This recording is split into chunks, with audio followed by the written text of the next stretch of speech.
Selamat pagi, siang, sore, ataupun malam, Pak Holil dan juga teman-teman.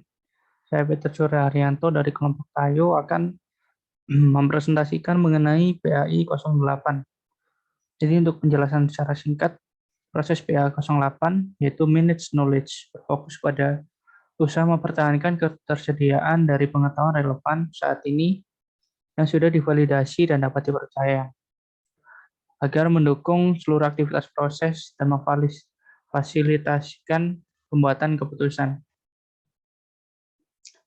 Lalu berikut adalah deskripsi aktivitas dalam setiap subproses pada PAI 08. Pertama ada nurture and facilitate a knowledge sharing culture, yaitu merancang dan menerapkan skema untuk memelihara dan memfasilitasi berbagai pengetahuan budaya.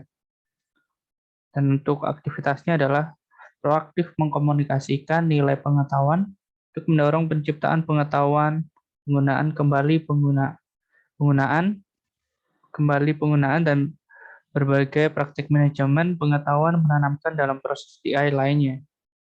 Lalu yang sebab kedua ada identify and classify source of information. Untuk penjelasannya adalah mengidentifikasi dan memvalidasi dan mengklasifikasikan berbagai sumber informasi internal dan eksternal yang dibutuhkan untuk memungkinkan penggunaan yang efektif dan pengoperasian proses bisnis dan layanan TI. Untuk aktivitasnya ada 3. Yang pertama, mengidentifikasi pengguna pengetahuan potensial.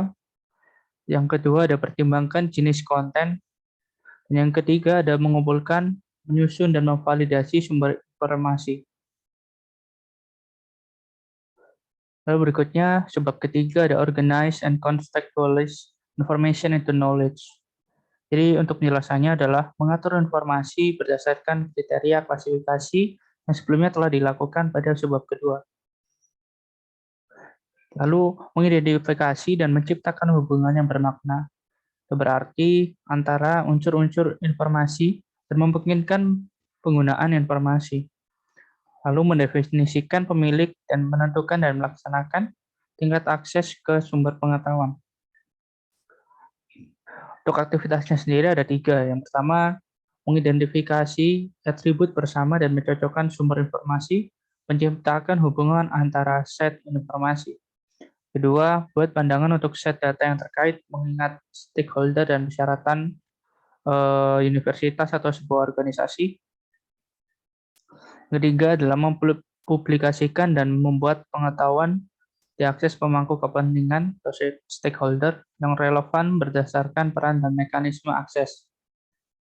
Lalu sebab keempat ada use and share knowledge.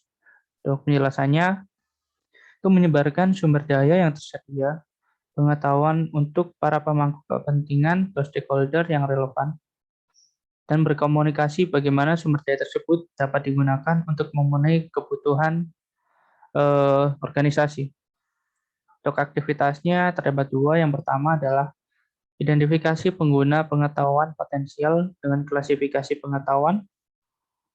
Lalu yang kedua ada transfer pengetahuan untuk pengguna pengetahuan berdasarkan analisis kesenjangan kebutuhan dan efek teknik pembelajaran dan alat-alat akses.